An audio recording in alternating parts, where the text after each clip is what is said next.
Thank you. Hey, Chad George. Stubenbort. Should be good. Alrighty. Good evening. Chad Stubenbort, resident of Monroeville.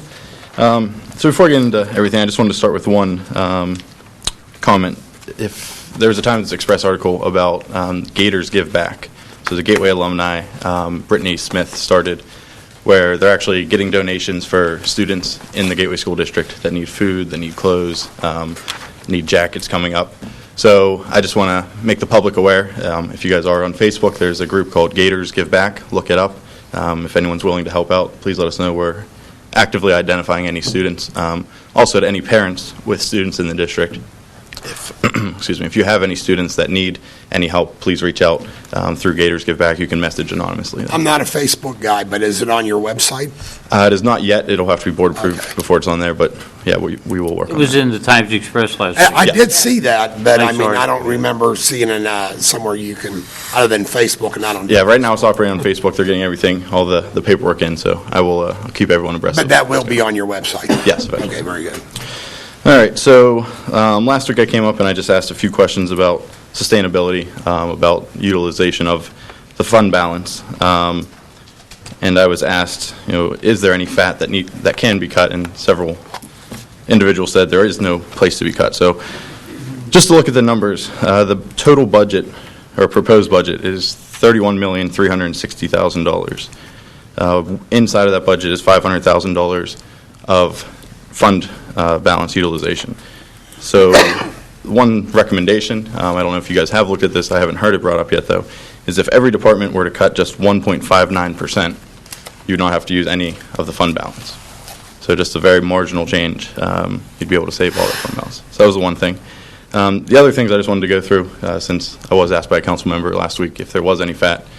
So I do apologize, I only had one day to spend on this, not an entire year, but a few areas I would look at is the council pay, the mayor pay, possibly look at canceling that. The zoning and hearing board, I believe there's $5,000 or $6,000 there you could look at.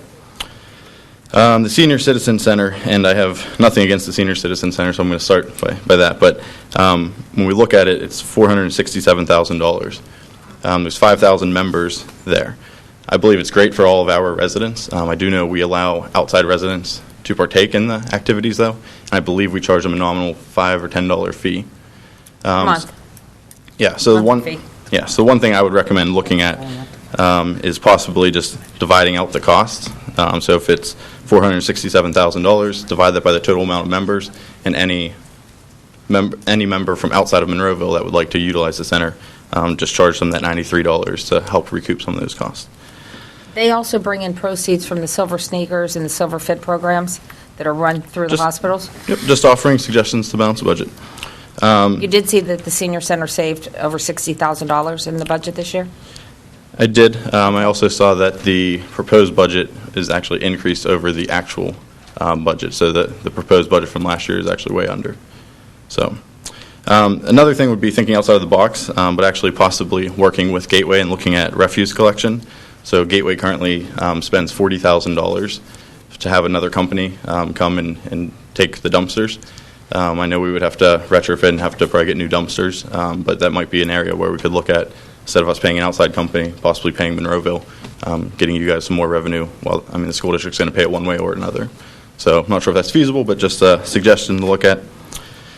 The other thing would be looking at longevity pay. I know that a lot of that has to do with the CBAs, and you can't really touch that right away. But just looking at, we're paying $150,000, just under $150,000 in longevity pay. And longevity pay usually, when you look at corporations, is used for top-end people to try to keep them there. Where in Monroeville, we're already paying very well, which is good because we're getting very good service out of all of our employees. But to pay an additional $150,000, that's a lot of money. That's an additional police officer per year. So that just might be something to look at as contract negotiations come up. The right to know officer, I just wanted to get a little bit more clarification there. I know it's only $15,000 expense, but I was just doing some math. So there's 174 requests last year. So if we divide that by 12 months, right, that's 14.5 per month. Divided on a weekly basis, 4 weeks, that's 3.6 a week. Roughly how how long does it take to answer, right? I know, obviously, depending upon the information requested, it could vary, but, I mean, it's 15 minutes, a half hour. Depends. Depends on what information is being requested. Could take all day sometimes. Okay. How many have we had so far this year, Joe? So far this year, 140 is in the budget. 186 this year so far. We have one person that has filed, out of that 186, how many? 98. 90. He's over 50%, Mr. Yakem. You know, if he wanted to know so much, he could have joined the Home Rule Charter Committee, but he is costing the taxpayers a lot of money with his right to knows. He'll put in 5, 6, 7 at one time. Yeah, and I'm not here to debate any of that. I mean, obviously, I haven't filed a right to know. Well, I think it's to right. date. I think the taxpayer should know that one individual is Oh, absolutely. costing That's- them a whole lot of money with him questioning everything, when it was an open forum to ask to be put on, let's say, the Home Rule Charter Committee. He never applied for it, but he, every single week, is asking for any kind of information for it, and that all has to be responded to. Yep. So, Yeah, I was just trying to get an idea of how long it would take to respond. Excuse me, Chad, but the other side of it is, if he doesn't like the answer, he takes us to court, and then it's court costs for us at that point. yes, and that's the more expensive. He area. appeals to Harrisburg, and he does that regularly.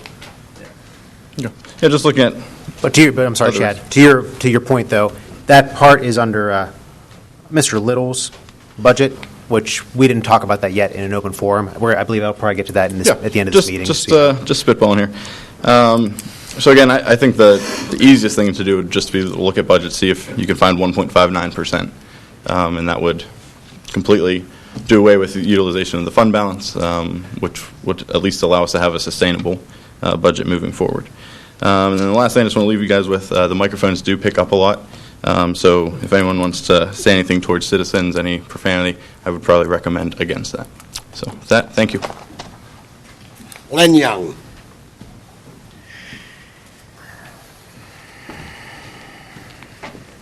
Good evening.